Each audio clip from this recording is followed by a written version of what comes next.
నమస్కారం ఘంటారావానికి స్వాగతం. ముందుగా ప్రధాన అంశాలు. జీఎస్టీ సంస్కరణలపై విశాఖలో ఇంటరాక్షన్ కార్యక్రమం పాల్గొనున్న సీఎం చంద్రబాబు, కేంద్ర మంత్రి నిర్మలా సీతారామన్. సెప్టిక్ ట్యాంకుల వద్దే మలమూత్ర వ్యర్థాల శుద్ధి పైలట్ ప్రాజెక్టు కింద రామవరపాడుకు ఎంఎస్టీ యూనిట్.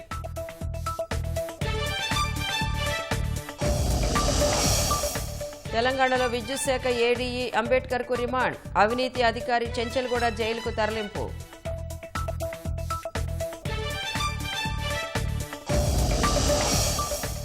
ప్రధాని మోదీకి జన్మదిన శుభాకాంక్షల వెల్లువ, దృఢ సంకల్పంతో దేశాన్ని నడిపిస్తున్నారన్న చంద్రబాబు.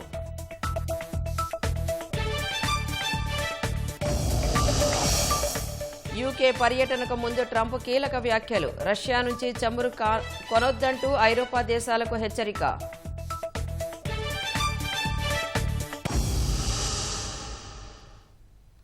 ముఖ్యమంత్రి చంద్రబాబు, కేంద్ర మంత్రి నిర్మలా సీతారామన్ ఇవాళ విశాఖలో పర్యటించనున్నారు. విశాఖ మధురవాడ వి కన్వెన్షన్ సెంటర్లో జరిగే జీఎస్టీపై ఇంటరాక్షన్ కార్యక్రమంలో కేంద్ర మంత్రి నిర్మలా సీతారామన్ పాల్గొంటారు.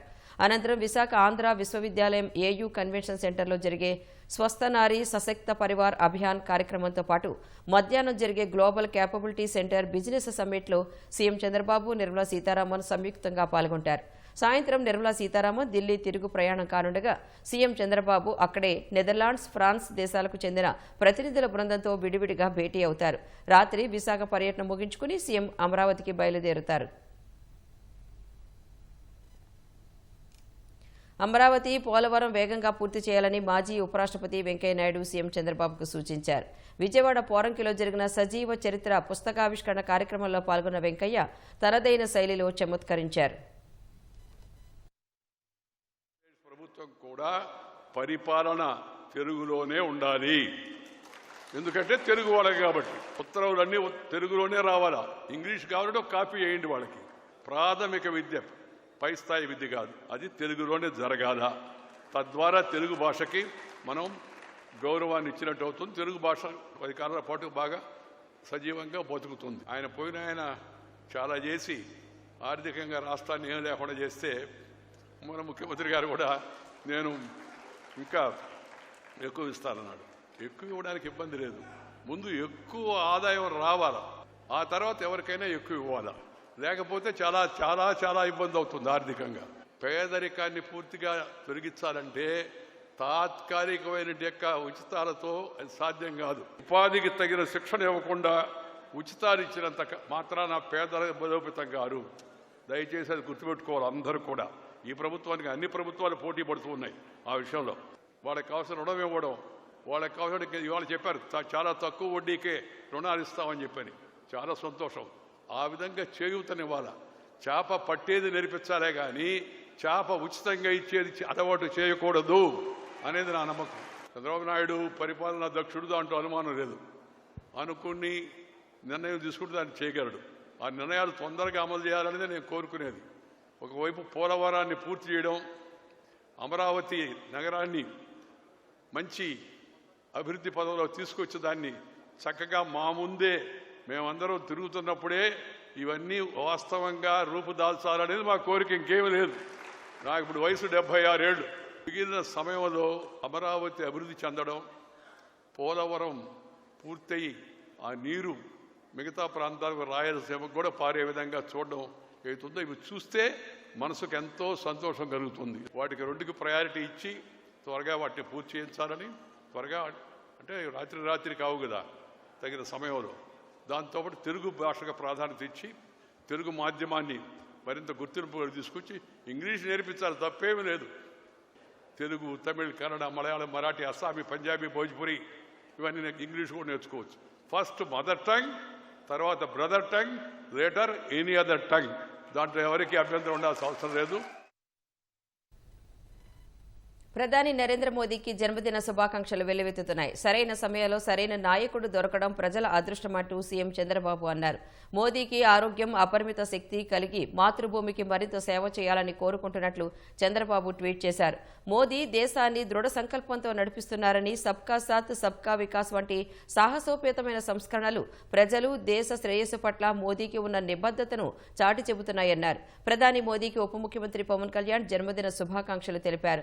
అచంచలమైన క్రమశిక్షణ, నిబద్ధతతో మోదీ మన దేశానికి మార్గదర్శక శక్తిగా ఎదిగారన్నారు. పాలనకే పరిమితం కాకుండా ప్రజలలో ఆత్మవిశ్వాసం, ఐక్యతను పెంపొందించారని వెల్లడించారు. ఆత్మనిర్భర్ భారత్ కోసం అవిశ్రాంత కృషి, పేదలు, అణగారిన వర్గాల పట్ల కరుణ, భారతదేశాన్ని పురోగతి వైపు నడిపించడంలో దృఢ సంకల్పం మోదీ నాయకత్వానికి ఎల్లప్పుడూ గుర్తుండిపోయే లక్షణాలని వ్యాఖ్యానించారు. మోదీకి మంచి ఆరోగ్యం, దీర్ఘాయుష్తో దేశాన్ని నిరంతరం నడిపించడానికి అచంచలమైన శక్తి కలగాలని ప్రార్థిస్తున్నట్లు పవన్ పోస్ట్ చేశారు. ప్రధాని మోదీకి వైసీపీ అధినేత జగన్ జన్మదిన శుభాకాంక్షలు తెలిపారు. దేశానికి మరింత సేవ చేసేలా మోదీకి దీర్ఘాయుషు, ఆరోగ్యాన్ని దేవుడు ప్రసాదించాలని అన్నారు. మద్యం కుంభకోణం కేసులో తాజాగా దర్శి వైసీపీ ఎమ్మెల్యే బూచేపల్లి శివప్రసాద్ రెడ్డి పేరు తెరపైకి వచ్చింది. గత ఎన్నికల్లో ఓటర్లకు పంపిణీ చేసేందుకు మద్యం ముడుపుల సొమ్మును ఆయనకు అందజేసినట్లు సిట్ దర్యాప్తులో తేలింది. దీంతో తాజాగా దాఖలు చేసిన రెండో అనుబంధ అభియోగ పత్రంలో శివప్రసాద్ రెడ్డి పేరు ప్రస్తావించింది. గతేడాది మే 13న సార్వత్రిక ఎన్నికల పోలింగ్ జరగగా కొద్ది రోజుల ముందు అంటే ఏప్రిల్ 21, 22 తేదీల్లో చెవిరెడ్డి భాస్కర్ రెడ్డి, బాలాజీ కుమార్ యాదవ్ ప్రకాశం జిల్లా పొదిలిలో ఉన్నట్లు సిట్ అభియోగ పత్రంలో పేర్కొంది. అదే సమయంలో బాలాజీ కుమార్ యాదవ్ శివప్రసాద్ రెడ్డితో పలుమార్లు ఫోన్ కాల్స్ మాట్లాడారని వెల్లడించింది. చిత్తూరు, ప్రకాశం, నెల్లూరు జిల్లాల పరిధిలోని పలువురు వైసీపీ అభ్యర్థులకు ఎన్నికల ఖర్చుల నిమిత్తం మద్యం ముడుపుల సొమ్మును చేరవేసేంత చెవిరెడ్డి నేతృత్వంలోనే సాగిందని సిట్ ఇప్పటికే ఆధారాలతో తేల్చింది. ఈ క్రమంలోనే శివప్రసాద్ రెడ్డికి మద్యం ముడుపుల సొమ్ము అందించినట్లు సిట్ గుర్తించింది.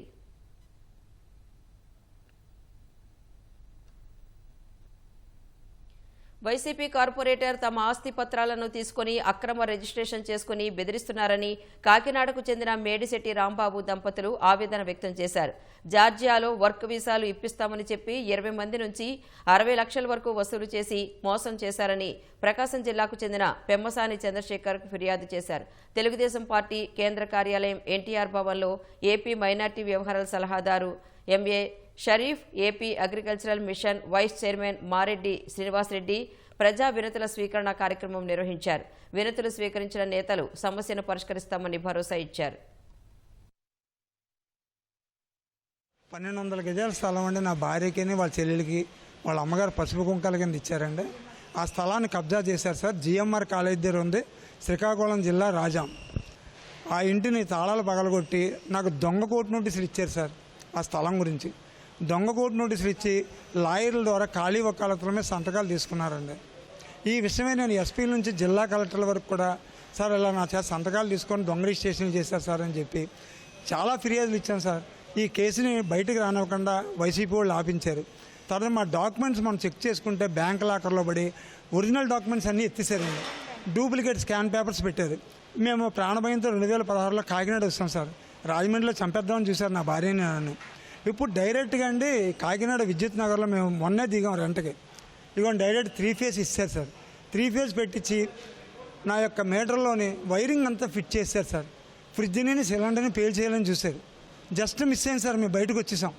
ఇది సీఎం గారి దృష్టికి చంద్రబాబు నాయుడు గారు అయితేనే మాకు చేయగలరండి న్యాయం. అభి ఫ్యూచర్ గ్రూప్స్ అనేసి ఒక కంపెనీ, ఒక సంస్థ పెట్టేసి మమ్మల్ని నమ్మించి నా దగ్గర నుంచి నాకు సంబంధించిన మా బంధువులు వాళ్ళ దగ్గర నుంచి సుమారు ఒక 60 లక్షల రూపాయలు తీసుకున్నాడు. జార్జియా వర్క్ వీసాలు చేపిస్తాననేసి. అయితే ప్రస్తుతానికి ఏమైందంటే అతను అబ్స్కాండ్ అయ్యాడు. కానీ దానికి సంబంధించి ఇంతవరకు ఏం చేయలేదు. దాన్ని చెయ్యకపోగా అతను ఏమిటి కాల్ చేసినప్పుడు మమ్మల్ని బెదిరించడం, చంపేస్తాను, నరికేస్తాను బెదిరించడం చేశాడు. ప్రస్తుతానికి అతను అబ్స్కాండ్ అయ్యాడు. మాకు ఎలాంటి న్యాయం జరగట్లేదని ఇక్కడికి వచ్చాము. పల్నాడు జిల్లా నరసరావుపేట మండలం రావిపాడులో ఆంధ్రప్రదేశ్ తొలి శాసనసభాపతి స్వర్గీయ కోడెల శివప్రసాదరావు 6వ వర్ధంతి సందర్భంగా మంగళవారం విగ్రహావిష్కరణ కార్యక్రమం జరిగింది. ఈ నేపథ్యంలో నరసరావుపేట నుండి రావిపాడు వరకు టీడీపీ నేతల ఆధ్వర్యంలో భారీ ర్యాలీ నిర్వహించారు. స్వర్గీయ కోడెల శివప్రసాదరావు విగ్రహాన్ని నరసరావుపేట ఎంపీ శ్రీకృష్ణదేవరాయలు, ఎమ్మెల్యేలు చింతమనేని ప్రభాకర్, అరవిందబాబు, కోడెల శివరామకృష్ణ తదితరులు ఆవిష్కరించారు. ఈ కార్యక్రమానికి భారీగా అభిమానులు తరలివచ్చారు.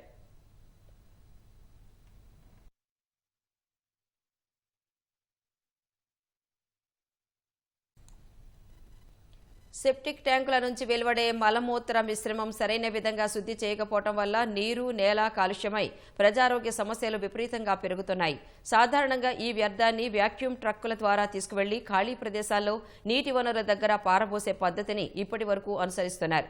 ఈ సమస్యలకు శాస్త్రీయ, సమర్థవంతమైన పరిష్కారం కోసం మొబైల్ సేఫ్టేజ్ ట్రీట్మెంట్ యూనిట్ను రాష్ట్రంలోనే మొదటిసారి విజయవాడ రూరల్ మండలం రామవరపాడు పంచాయతీకి ప్రభుత్వం తీసుకురానుంది. ఈ మొబైల్ యూనిట్ ఎలా పనిచేస్తోందన్న వివరాలు మా ప్రతినిధి కృష్ణమనాయుడు అందిస్తారు.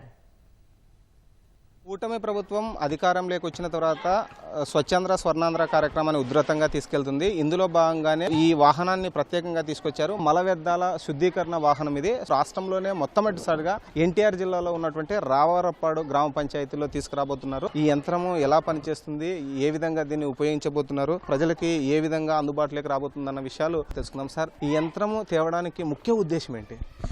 మనకి ఏంటంటేనండి, ఈ యంత్రం వల్ల మెయిన్ యూసేజ్ ఏంటంటే మనకి సెప్టిక్ ట్రీట్మెంట్ అనేది జరుగుతుందండి. సెప్టిక్ ట్రీట్మెంట్ నుంచేనే మనకి ఏదైతే ఆ వాటర్ని మనం కన్వర్ట్ చేస్తామో ఆ వాటర్ మనము గార్డెన్ పర్పస్గా కానీ తర్వాత వేరే అనేక పర్పస్లు కానీ యూజ్ చేసుకోవచ్చు అండి. మనకి ఫస్ట్ సెప్టిక్ ట్యాంక్ని మనం ఏంటంటే 60% ఆఫ్ వాటర్ ఉందా లేదనేసి మనం చెక్ చేసుకుంటామండి. ఆ 60% వాటర్ ఉన్నట్లయితే మనం ఏం చేస్తామంటే ఒక పైప్ని తీసుకెళ్ళేసి ఇక్కడ కనెక్ట్ చేస్తామండి. ఆ పైప్ ఏంటంటే సెప్టిక్ ట్యాంక్లో వాటర్లో డిప్ చేసిన తర్వాత ఆ వాటర్ని మనము కోయాగులేషన్ ట్యాంక్లోకి వెళ్తుంది. ఆ కోయాగులేషన్ ట్యాంక్లో నుంచి ఏం చేస్తామంటే మనం పాలిమర్ని యాడ్ చేస్తాము. పాలిమర్ని యాడ్ చేయడం వల్ల ఏమవుతుందంటే అక్కడ liquid particles, solid particles separate అవుతాయి. ఆ లిక్విడ్ సాలిడ్ పార్టికల్స్ రెండు కూడా మనకు సెంట్రిఫ్యూజ్లోకి వస్తుంది. సెంట్రిఫ్యూజ్ యాక్షన్ జరుగుతుంది. మనకి 300 మైక్రాన్ బ్యాగ్ ఉంటుంది. ఆ 300 మైక్రాన్ బ్యాగ్లో సాలిడ్ పార్టికల్స్ అన్ని కలెక్ట్ అయిపోతాయి. లిక్విడ్ పార్టికల్స్ అగైన్ మోటార్ ద్వారా మనకు కోనికల్ ట్యాంక్లోకి వెళ్తుంది. అయితే ఆ తర్వాత కోనికల్ ట్యాంక్ ఉంది, తర్వాత శాండ్ ఫిల్టర్ ఉంది, ఆ తర్వాత కార్బన్ ట్యాంక్ ఉంది, ఆ తర్వాత ఇంకో 2 ట్యాంకులు పెట్టారు. వాటి యొక్క పనితీరు ఏ విధంగా ఉంటుంది, ముఖ్యంగా వాటిని పెట్టడానికి గల కారణం ఏంటి? ఇక్కడ మనకి ఒక 40% ఆఫ్ సాలిడ్ లిక్విడ్ అనేది సపరేట్ అవుతున్నాయండి. రిమైనింగ్ % ఆఫ్ లిక్విడ్ సపరేషన్ అనేది మనకి శాండ్ ఫిల్టర్లో జరుగుతుంది. ఆ వాటర్ని మళ్ళీ అగైన్ మనం కార్బన్ ఫిల్టర్కి పంపిస్తామండి. అక్కడ కార్బన్ అనేది మనం డోస్ ఇస్తే కార్బన్ వల్ల అక్కడ ఉన్న ఇంప్యూరిటీస్ అవన్నీ కూడా పోయి మనకి వాటర్ అనేది ఫిల్టరైజేషన్ జరిగి తర్వాత మనకి మైక్రో ఫిల్టర్. మొబైల్ మల వ్యర్థ ప్రాసెస్ జరిగేటువంటి మరో ఘట్టాన్ని చూద్దామే. మొత్తం ప్రాసెస్లో రెండో భాగం ఏదైతే ఉందండి, అది వాటర్లోని సూక్ష్మంగా ఉన్న వ్యర్థాలని తొలగించడానికి మనం మైక్రో ఫిల్టర్స్ ద్వారా ఆ నీరుని పాస్ చేస్తామండి. ఎప్పుడైతే మన కార్బన్ ఫిల్టర్స్ ద్వారా, అంటే బొగ్గుతో కూడి ఉన్న కార్బన్ ఫిల్టర్ నుంచి వాటర్ పాస్ అవుతాయో దానిలో ఉన్న బ్యాక్టీరియాలు ఇవన్నీ కూడా చనిపోతాయండి. సో ఆ చనిపోయిన బ్యాక్టీరియాని అత్యంత సూక్ష్మ లెవెల్లో కూడా మనం సపరేట్ చేయడానికి ఈ మైక్రో ఫిల్టర్స్ ద్వారా పాస్ చేస్తామండి. వాటర్ అక్కడ కార్బన్ ఫిల్టర్ నుంచి ఫస్ట్ 10 మైక్రాన్ ఫిల్టర్స్లోకి వస్తాయండి. మోటార్ ద్వారా దీనిలోకి ఫోర్స్గా పంపించబడతాయండి. ఈ ఎంటైర్ ట్యాంక్ మొత్తంలో ఉన్న ఫిల్టర్ మీడియా ద్వారా పాస్ అవుతూ కిందకి చేరుకుంటాయండి. ఈ 10 మైక్రాన్ ఫిల్టర్ నుంచి 1 మైక్రాన్ ఫిల్టర్కి వెళ్తుందండి. అంటే దీనికన్నా చాలా సూక్ష్మంగా ఇదవుతాయండి. ఈ 1 మైక్రాన్ ఫిల్టర్ నుంచి కూడా పాస్ అయిన తర్వాత వాటర్ అనేది మనకి అల్ట్రా ఫిల్టర్స్లోకి వెళ్తాయండి. ఇవి చాలా చాలా చాలా మైక్రో లెవెల్లో వాటర్ని శుద్ధి చేయడానికి చాలా ఇదిగా చూస్తాయండి. బేసిక్గా అంత సూక్ష్మంగా ఉంటాయంటే దానిలోంచి నీరు పాస్ అవడానికి కూడా చాలా ఇబ్బంది పడుతుంది అనమాట. అంత మైక్రో లెవెల్లో ఫిల్టరేషన్ జరుగుతాయండి. సో ఇలాగ మనకి 2 మైక్రో ఫిల్టర్స్ ఉంటాయండి, అల్ట్రా ఫిల్టర్స్ అంటాము. సో ఈ 0.2 మైక్రాన్ అల్ట్రా ఫిల్టర్స్ ద్వారా వాటర్ పాస్ అయిన తర్వాత ఆ వాటర్లో ఇంకెటువంటి వ్యర్థ పదార్థాలు కానీ ఇంకెటువంటివి లేకుండా పూర్తి స్థాయిలో నీరు ఉపయోగకరంగా మారుతాయండి. తాగడానికి పనిచేయవండి, కానీ వాటిని మనం సెకండరీ యూజ్ అంటాం. అంటే ఇంట్లో గార్డెన్స్కి కానీ, మొక్కలకి నీళ్లుగా కానీ, ఇలా వేరు పనులకు కానీ, బయట ఏదైనా శుభ్రం చేసుకోవడానికి కానీ, ఇలాంటి పనులకి అన్నింటికి మనం వాడుకోవడానికి అనుకూలంగా ఉంటాయి. 2 ఏళ్ళకి 3 ఏళ్ళకి ఒకసారి లేదా అది నిండిన తర్వాత సెప్టిక్ ట్యాంక్ని శుద్ధి చేసుకుంటే దానివల్ల పర్యావరణ హితంగా ఉంటుందని చెప్తున్నారు. దీనికోసం ప్రత్యేకంగా సిబ్బందికి శిక్షణ కూడా ఇవ్వబోతున్నారు. కెమెరామ్యాన్ సైదాతో కృష్ణంనాయుడు, ఈటీవీ న్యూస్, రావరపాడు నుంచి. రాష్ట్రంలో నీటి వనరుల సమాచారం నిర్వహణ వ్యవస్థను బలోపేతం చేసేందుకు రాష్ట్ర ప్రభుత్వం చర్యలు తీసుకుంటోంది. దీనికోసం ఏపీ నీటి వనరుల సమాచారం నిర్వహణ వ్యవస్థ 2.0 అమలు చేయాలని నిర్ణయించింది. అభివృద్ధి అమలు కోసం నిధులు మంజూరు చేస్తూ ఆదేశాలు జారీ చేసింది. ఈ కార్యకలాపాలను చేపట్టడానికి 35,69,97,000 మంజూరుకు పరిపాలన అనుమతి ఇచ్చింది. తదుపరి చర్యలు తీసుకోవాలని డైరెక్టర్ భూగర్భ జలాలు నీటి ఆడిట్ విభాగానికి ఆదేశాలిచ్చింది. ఈ మేరకు ప్రభుత్వ ప్రత్యేక ప్రధాన కార్యదర్శి జి. జయలక్ష్మి ఉత్తర్వులు జారీ చేశారు.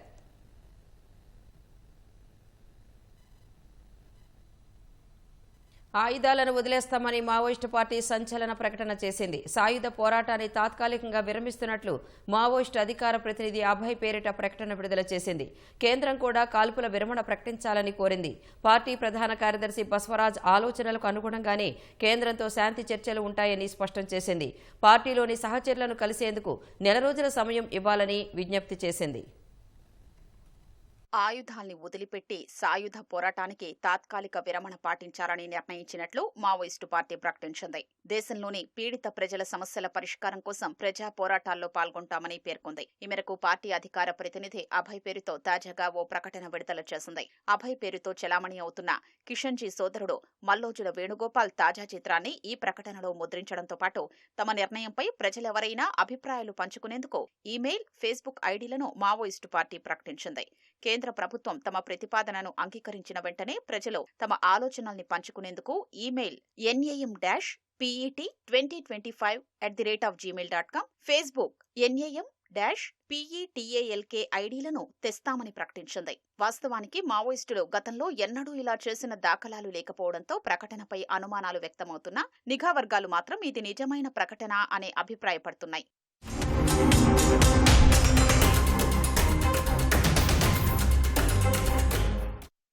ఆగస్టు 15వ తేదీతో ఉన్న ఈ ప్రకటన 4 రోజుల తర్వాత మంగళవారం వెలుగులోకొచ్చింది. ప్రధాని, హోంమంత్రి, మావోయిస్టు ప్రభావిత ప్రాంతాల ముఖ్యమంత్రులు, హోంమంత్రులతో పాటు శాంతి చర్చలకు అనుకూల వైఖరిని అవలంబించిన పాలక, ప్రతిపక్ష పార్టీలు శాంతి కమిటీ సభ్యుల ముందు తమ వైఖరిని స్పష్టం చేస్తున్నామని మావోయిస్టు పార్టీ ప్రకటించింది. ఈ ఏడాది మార్చి చివరి నుంచి తమ పార్టీ ప్రభుత్వంతో శాంతి చర్చలకు నిజాయితీగా ప్రయత్నిస్తోందని మావోయిస్టు పార్టీ పేర్కొంది. మే 10న పార్టీ ప్రధాన కార్యదర్శి స్వయంగా పార్టీ కేంద్ర కమిటీ ప్రతినిధి అభయ్ పేరుతో ప్రకటన విడుదల చేశారు. పార్టీ ఆయుధాల్ని వదులుకుంటున్నట్లు ప్రస్తావించారు. ప్రభుత్వానికి కాల్పుల విరమణ ప్రతిపాదించారు. అత్యంత కీలకమైన ఈ అంశంపై పార్టీ అత్యున్నత నాయకత్వ సహచరులతో సంప్రదించడానికి 1 నెల సమయం కోరారు. కానీ కేంద్రం అనుకూల వైఖరిని వ్యక్తం చేయలేదని పేర్కొన్నారు. బదులుగా సైనిక దాడుల్ని మరింత తీవ్రతరం చేసినట్లు చెప్పారు. పర్యవసానంగా మే 21న మాడ్లోని గుండెకోట్ సమీపంలో జరిగిన భీకర దాడిలో పార్టీ ప్రధాన కార్యదర్శి బస్వరాజ్ సహా 28 మంది మరణించారని తెలిపారు. బస్వరాజ్ ఆలోచనలకు అనుగుణంగా శాంతి చర్చలను ముందుకు తీసుకెళ్లాలని నిర్ణయం తీసుకుని పత్రికా ప్రకటన విడుదల చేస్తున్నట్లు చెప్పారు.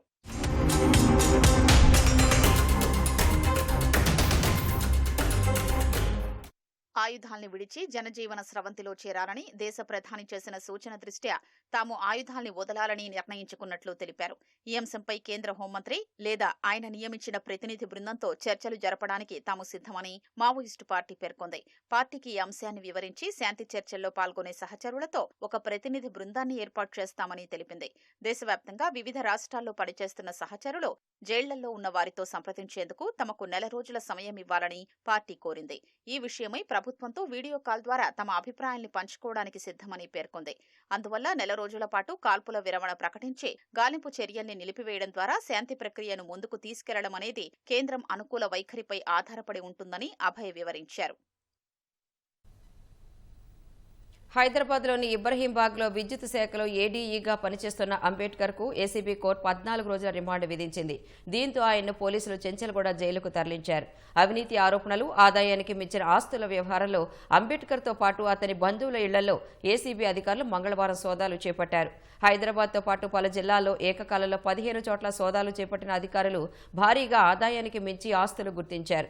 అంబేద్కర్ బంధువు నివాసంలో 2,18 లక్షల రూపాయల నగదును గుర్తించారు. హైదరాబాద్లో 6 ప్లాట్లు, గచ్చిబౌలిలో 5 అంతస్తుల భవనంతో పాటు మరో ఖరీదైన భవనం, 1000 గజాల్లో వ్యవసాయ క్షేత్రం, సూర్యాపేటలో 10 ఎకరాల వ్యవసాయ భూమి, భారీగా బంగారంతో పాటు ఆయన పేరు మీద బ్యాంకులో 78 లక్షల రూపాయల డిపాజిట్, కారులో మరో 5 లక్షల రూపాయలను ఏసీబీ గుర్తించింది. భారీగా నగదు, డాక్యుమెంట్లు గుర్తించిన అధికారులు ఆయన్ను అరెస్టు చేశారు.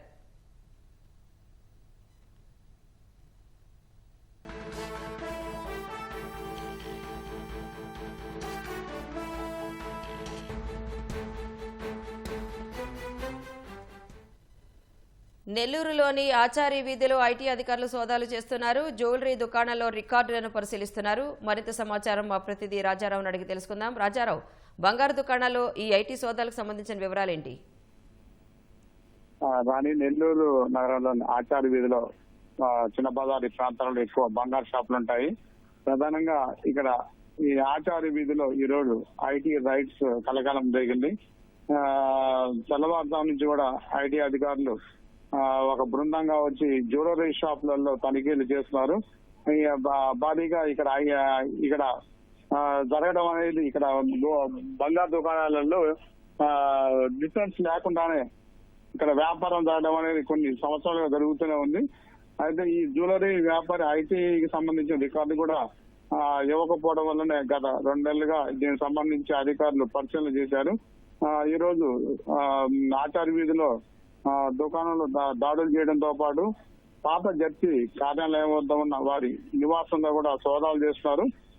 దానికి సంబంధించి 2 ప్రాంతాల్లో రికార్డులను పరిశీలిస్తున్నారు. అయితే ఈ అధికారులు గత కొంతకాలంగా నెల్లూరు నగరంలో ఈ ఐటీ సోదాలు చేయడం అనేది సాధారణంగా జరుగుతుంది.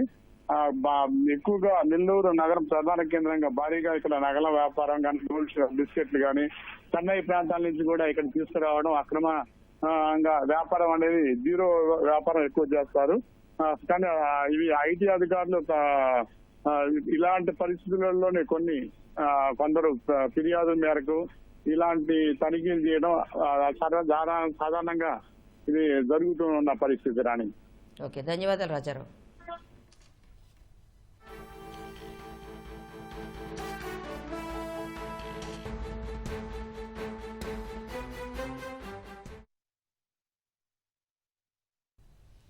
యూకే పర్యటనకు ముందు అమెరికా అధ్యక్షుడు డొనాల్డ్ ట్రంప్ కీలక వ్యాఖ్యలు చేశారు. ఇన్ని రోజులు రష్యా నుంచి చమురు కొనుగోలు చేయొద్దని భారత్, చైనా సహా పలు దేశాలపై అక్కసు వెళ్లగక్కిన ట్రంప్ తాజాగా ఐరోపా దేశాలకు ఈ అంశంలో హెచ్చరిక చేశారు. రష్యా నుంచి చమురు కొనుగోలు చేయొద్దని ఐరోపా దేశాలకు ట్రంప్ సూచించారు. ఉక్రెయిన్తో యుద్ధం చేస్తున్న రష్యాకు చమురు విక్రయంతోనే డబ్బు సమకూరుతోందని చెప్పారు. ఉక్రెయిన్కు మద్దతిస్తున్నట్లు చెబుతూనే రష్యా నుంచి ఐరోపా దేశాలు చమురు కొనుగోలు చేస్తున్నాయని ట్రంప్ అసహనం వ్యక్తం చేశారు. ఇదే క్రమంలో ఉక్రెయిన్ అధ్యక్షుడు వ్లాదిమిర్ జెలెన్స్కీకి కీలక సూచన చేశారు. రష్యాతో యుద్ధాన్ని ముగించేందుకు ఒక ఒప్పందానికి రావాలని సూచించారు.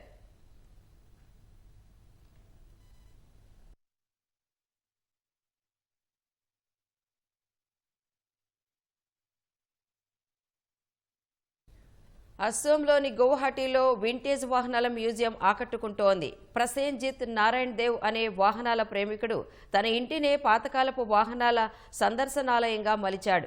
ఆ మ్యూజియంలో ఉండే 17 క్లాసిక్ వాహనాలు స్థానికులను ఆకట్టుకుంటున్నాయి. వాటిలో 65 ఏళ్ల నాటి జీప్, రాయల ఎన్ఫీల్డ్ బైకులు, పాత తరాన్ని ఉర్రూతలూగించిన వెస్పాలు, ఫియట్లు ఉన్నాయి. అవన్నీ ఎప్పుడూ కండిషన్లో ఉండేలా చూసుకుంటాడు ప్రసేన్జిత్. పాతవి అయిపోవడంతో విడిభాగాలు అంత సులభంగా దొరకవు. వాటిని సమకూర్చుకునేందుకు చాలా ఖర్చు చేస్తుంటానని ప్రసేన్జిత్ తెలిపారు. వింటేజ్ వాహనాలను నడపాలన్న ఆసక్తి ఉండే చాలామంది తన దగ్గరకు వచ్చి అద్దెకు ఇవ్వాలని కోరుతుంటారని, కానీ అందుకు తాను ఒప్పుకోబోనని చెప్పారు. సంగీత ప్రియుడైన ప్రసేన్ వాహనాలతో పాటే 250కి పైగా సంగీత వాయిద్య పరికరాలను మ్యూజియంలో సందర్శనకు ఉంచారు.